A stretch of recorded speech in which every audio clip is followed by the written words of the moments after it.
Evet, espresso kahve makinesini satın aldınız, eve getirdiniz ve işte kuruldu, güzel, sabit bir yere. Ondan sonra nelere dikkat etmemiz lazım? İlk kahvemizi yaparken ve daha sonraki kahvelerimizde iyi sonuçlar elde etmek için nelere dikkat etmemiz lazım? Tabii ki burada en önemli şey önce ilk yapılacak şey içerideki su deposunu çıkartıyoruz, su tankını. Bir güzel yıkıyoruz, yerine yerleştiriyoruz. Makineyi açtıktan sonra ısınmasını bekliyoruz. Kaan abi, Efendim Fatih'ciğim. iyi güzel de benim evde yaptığım espresso burada içtiğim gibi olmuyor. Neden?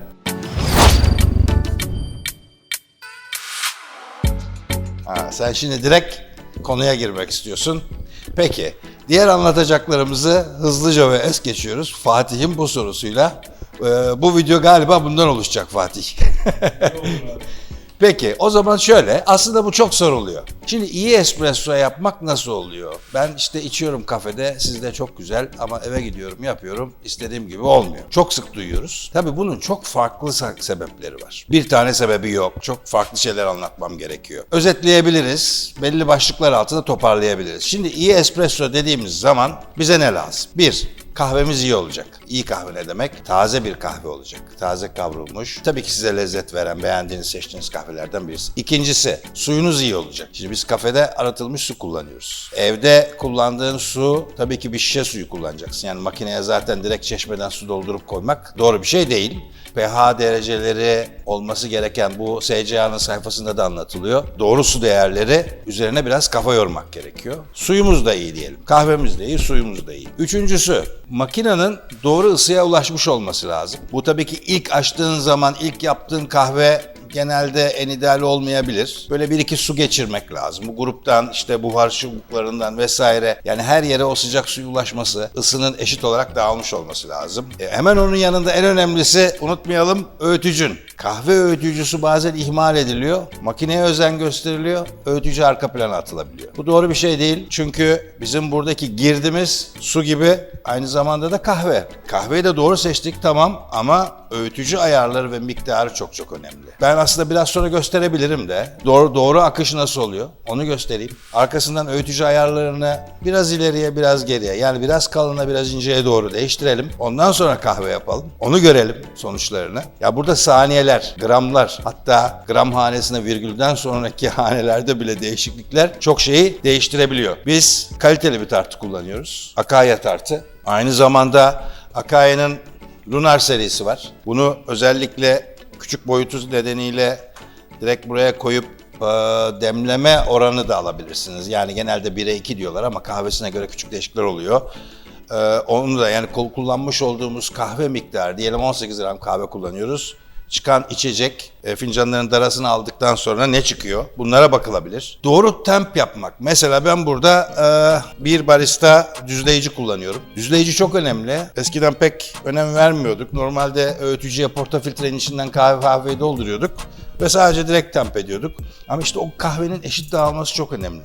Acaba doğru templeme yapabiliyor muyuz? Biliyorsunuz çok eskiden yanından vurmalar falan vardı tamperle. Bunlar kanallaşmaya sebebiyet veriyor. Bunları yapmıyoruz. Yani hep dikkat edilmesi gereken aslında ana kriterler var. Çok da detaylı bir konu aslında. Çok da fazla burada kafa karıştırmak istemiyorum. Espresso yapmak kolay bir şey değildir, yani kolay gibi gözüküyor ama iyi espresso, doğru espressoyu yapmak biraz uğraşmak gerektiriyor. Zaten biz de bunu güzel bir hobimiz değil mi? O home baristalar için üzerine önem verilmesi gereken ve her türlü detayını dikkatlice yapmamız gereken bir konu. O zaman da harika espressolar çıkıyor. Şimdi isterseniz bir kahve yapalım. Bu bizim ayarlarımızla nasıl bir sonuç çıktığını hep beraber görelim. Ben şimdi burada tartıda önce portafiltreyi tartıyorum ve darasını alıyorum.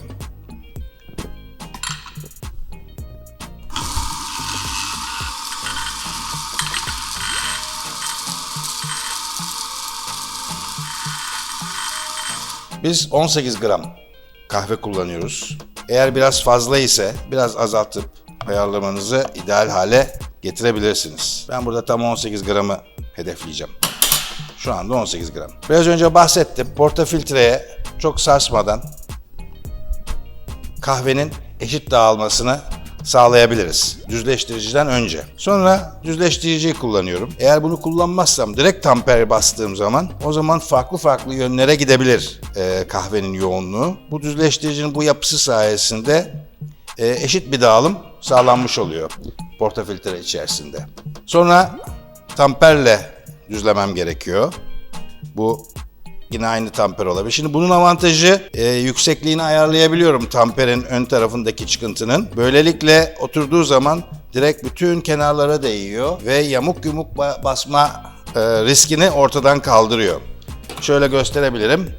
Klasik bildiğimiz tamper. Tabii bundan da düzgün basarsak iki tarafında parmağımızla eşitliği sağlayabiliriz. Döndürmeye aslında gerek yok. Eskiden yapılırdı. Şu kenarlarda şey kalmasın. Mutlaka espresso kahve makinesinde önce bir flash yapmamız lazım. Hem bu grubun içindeki bazı kirleri yok eder, daha önce kalan kahve artıklarını yok eder. Hem de buradaki aşırı sıcak suyun da bir anlamda yok edilmesini sağlar. Fatih, mevzuya giderek girdik ama fincanlar nerede? Hemen vereyim abi. Teşekkür ederim.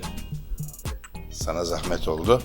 Camlarda daha güzel görebileceğiz sonucu. Şimdi bizim burada shot timer'ımız var. Saniyeyi takip edebiliyoruz. Bizim aldığımız kriter şu. 25 saniyede 25 mililitreyi yakalamak istiyoruz. Kahveye göre veya da sizin alışkanlığınıza göre değişebilir. 30 saniyede 30 mililitrede yakalayabilirsiniz. Ya da biraz önce söylediğim gibi lunar tartıyla bir espresso demleme oranı hedefleyebilirsiniz. 1'e 2 gibi. Yani 18 gram kahve kullandıysam fincanların darasını alıp tartıyı buraya koyup 36 gram ya da 36-40 arası diyelim bir içecek çıkmasını hedefleyebilirsiniz. Ben sadece şu anda saniye ve mililitre bazında neler çıkacak onu göstermek istiyorum. Hemen çalıştırıyoruz. Bekletmiyoruz kahveyi orada. Saniye başladı. Pompa devreye girdi. Şimdi akış böyle bir akış olması lazım. Çok hızlı değil. Bir fare kuyruğu tabiri vardır. Çok güzel değil, belki kulağa hoş gelmiyor. Ama sakin bir akış. Bence güzel, şeyimiz de iyi ve 25 saniyeyi yakaladık. 25,5'te durdurdum. Ve daha sonra bakıyorum kahvem nereye kadar geldi. Tabii şu anda bunu görmek biraz zor çünkü bol kremalı bir kahve kullanıyoruz. Bizim İtalyan Miscela kahvemizi kullanıyoruz. Robusta içeriği de var. Öyle olduğu için zaten bol köpüklü bir kahve ortaya çıkıyor. Ama bu köpük biraz sonra zaten biraz inecek. Aşağıdaki kahve miktarı çıkacak ve miktar daha belli olabilecek. Yani şu anda zaten köpükle şu çizginin arasının ortalarda bir yerlerde birleşeceğini varsayıyorum. Güzel bir akıştı, güzel bir espressoydu. Tadına da bakalım. Oh, nefis. Benim en sevdiğim gibi. Fatih. Seni her zaman düşünürüz İyi biliyorsun. espresso. İşte bu. Kısaca üstünden geçecek olursam doğru kahve yapmak için neler yapmamız gerekiyor? Girdi suyumuz kaliteli. Kullandığımız çekirdek kaliteli, taze çekirdekler. Ve öğütücü ayarımız. En önemlisi öğütücü ayarı. Çünkü öğütücü ayarında biraz kalın ya da biraz ince olması sonuca çok fazla direkt yani etkisi var.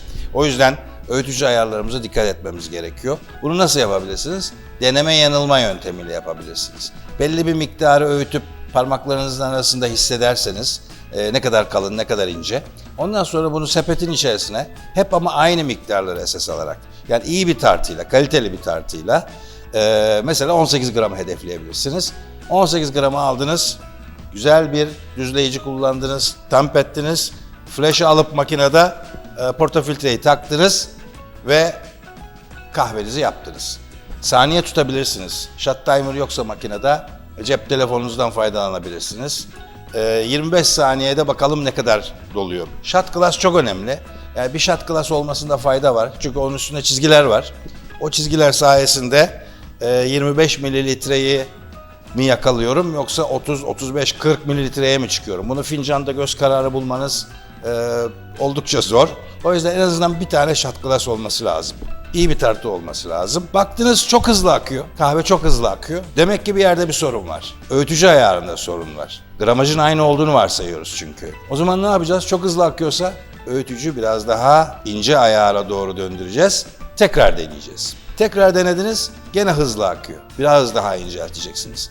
Yani bu birkaç denemeyle çıkacak bir şey. Öyle kolay kolay bir seferde, iki seferde zaten kimse yapamıyor. Ama buldunuz, yakaladınız. Ondan sonra artık onun üstünde çok küçücük ayarlarla değişiklikler yapmanız gerekir. İşlem tamamdır. Şimdi öğütücü ayarlarını biraz bozup kötü akış dediğimiz akışlara örnek vereyim. Bir kalın olabilir. Biraz daha ince yapalım. Bakalım neler çıkıyor. Hadi bakalım. Kalına doğru bozuyorum. Bu arada önemli bir detay var. Öğütücü ayarlarını her değiştirdiğinizde ve mutlaka bir miktar kahveyi atmanız lazım. Bir önceki ayardan kalan kalınlık ya da incelik değerleri sizi yanıltabilir.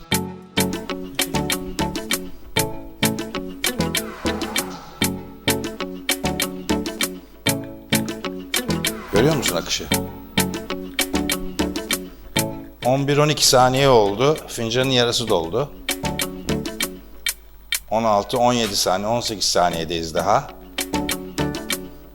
22 saniyede fincan doldu. Bak 25 saniyede durduruyorum. 25 saniyede çıkan sonuç. Ha şimdi bu görüntü olarak çoğu yerde veriliyor güzel bir kahve diye. Üstten baktığın zaman güzel bir krema var ama lezzeti çok etkiliyor. Doğrusu değil. Şimdi kahveyi incelttik. Bakalım şimdi neyle karşılaşacağız.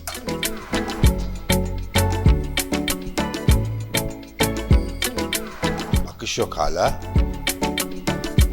8 saniye oldu, 9 saniye oldu.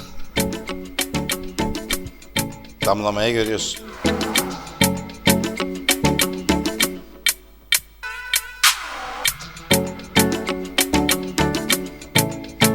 ...25 saniye. Biraz önce 25 saniyede fincan dolmuştu. Şimdi durum bu. Tabii bu çok acı bir kahve, içmek mümkün değil.